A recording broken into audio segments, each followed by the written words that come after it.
Lahat tayo may kanya-kanyang takbo.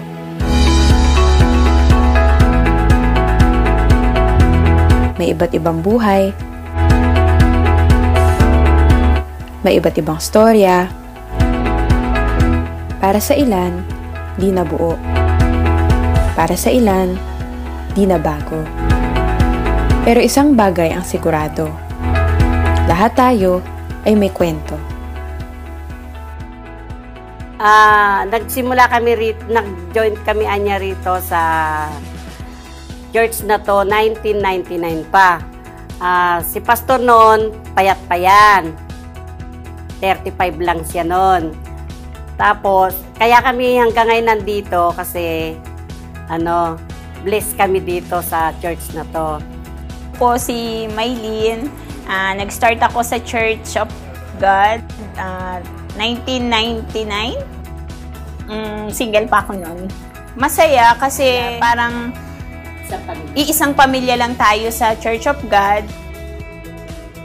Walang mahirap, walang mayaman, basta pantay-pantay. Ako si Paul Flores. First impression, syempre, naramdaman ko agad yung aura ni Lord. Yung mga tao sa Church of God, masasabi kong anointed silang lahat. Kasi nakikita ko yung sa leadership skills ng mga leaders.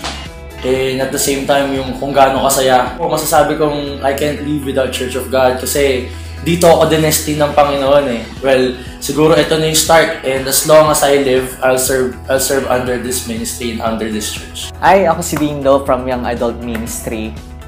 Hindi ko may paliwanag nung pag-enter ko lang sa gate kung paano mag-welcome yung mga usher. Nagstay ako dito kasi dito ako nakakilala sa Lord. Sobrang saya, lalo na kapag nararamdaman yung presensya ng Lord.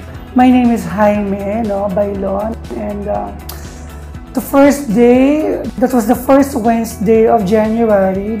At first, medyo off ako. Naiilang ako. But when nag-preaching na si Brother John, as I remember, doon ako nagsimulang mag-enjoy because I was amazed na yung presentation were supported visually, it was supported biblically. Matagal na kasi akong uma-attend as a Catholic, pero I haven't experienced na ganon ka-lively. I want more preaching. Wala ako absent sa pag-a-attend. Sobrang nakaka-addict mag-worship sa Kanya. It's a worthwhile experience with the Lord. I glorify with the Lord by that means. And at the same time, I win friends. Unang-unang impression sa simbahan na to, gusto kong malaman kung anong mayroon sa church na to, sa COJ.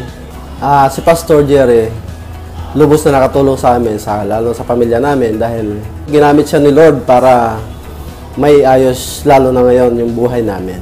Maraming naitulong sa amin. Actually, nung time na yon, nung pagkapapasok namin sa church na to, napakaraming struggle sa buhay namin. Kaya lang, napakabuti ni Lord dahil kumapit kami at napaglabanan namin lahat ng problema namin. Ako po, si JJ. Yung una kong attend sa youth fellowship, parang weird din. Kasi siya nagwawala, ako nakatayo lang sa gilid. Masaya yung ginagawa na sa mami, biglang iiyak ka. Weird bang, ano ba to? Ba't ganito sila? May isip mo na yung pala ginagawa nila to kasi para sa Panginoon. Hello po, ako po si Kim ng youth ng Church of God po. Dito po talaga na-feel yung acceptance. Ayun. Kaya po, dito na po talaga ako naging loyal. Dito na po ako lumaki. Yun. Since 7 years old ako, dito na ako. Gusto ko po na the rest ng life ko, dito na ako mag-spend. Ako si Joby. Almost 4 years na po ako sa Church of God. Gusto ko dito kasi ang dami-dami kong natutunan dito sa Church of God. Dito ako na-develop yung talent, nakilala ko din si Lord ng lubusan. Dito ko naranasan at na-experience sa COG. Ako po si Paul. Isa po akong youth dito sa Church of God. Yung una po, parang ayaw ko po sumali, pero nung na-experience ko yung presence ni Lord, totally na bago ang buhay ko. Ang mga kabataan dito, hindi lumalabas ng church nang hindi masaya. Bawat bawat isa may kaibigan, may tawanan, may lundagan kapag praise and worship. Kaya saan ka pa? Dito, ana. Ako po si Luis Ann Cañete and I am from Youth Ministry and Dance Ministry. Ang worship na ko iba. Every single time of worship, my presence.